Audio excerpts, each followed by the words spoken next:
దామోదరాష్టకం చివరి శ్లోకం యొక్క మీనింగ్ని ఈరోజు చూద్దాం. నమస్తేస్తు దామ్నే స్ఫురద్దీప్తిదామ్నే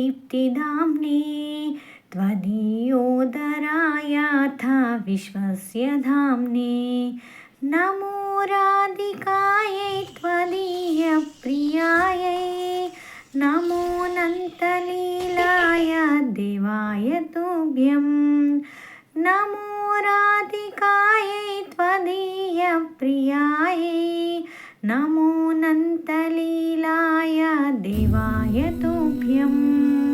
ఈ 8వ శ్లోకం యొక్క మీనింగ్ ఏంటి అంటే, నీ పొట్టను కట్టిన తాడుకు, విశ్వానికి ఆధారమైన నీ ఉదరానికి, నీకు అత్యంత ప్రియమైన రాధికకు, అలాగే నీ అనంతమైన లీలలకు నా నమస్కారాలు అనేది నార్మల్ మీనింగ్.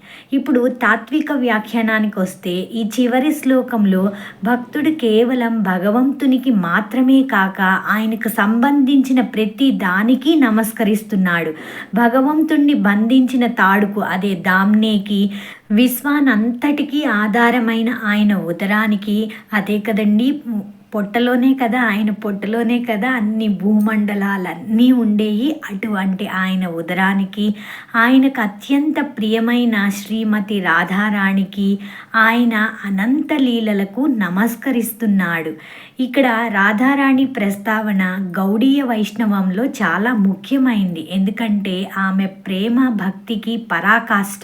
ఈ శ్లోకం ద్వారా భగవంతుడు, ఆయన భక్తులు, ఆయన శక్తులు, ఆయన లీలలు అన్నీ పూజనీయమైనవని తెలుస్తుంది. ఇది సంపూర్ణ శరణాగతిని సూచిస్తుంది. ఎంత బాగుందో కదండి ఈ దామోదరాష్టకం. ఆ మీనింగ్తో అష్టకాన్ని చదువుతూ ఉంటే ఇంకా ఎంతో అద్భుతంగా ఉంటుంది. అందుకనే ప్రతిరోజు కూడా ఒక్కొక్క శ్లోకాన్ని విత్ మీనింగ్తో షార్ట్ వీడియోతో అప్లోడ్ చేయడం జరిగింది. ఇలాంటి మరిన్ని వీడియోస్ మీ దాకా చేరాలి అంటే తప్పకుండా మన ఛానల్ని సబ్స్క్రైబ్ చేసుకోండి. సర్వం శ్రీకృష్ణార్పణమస్తు. అన్ని శ్లోకాలు ఒకేసారి మీనింగ్ వినాలి అనుకుంటే ప్లేలిస్ట్ కూడా ఉంది, తప్పకుండా చూడండి.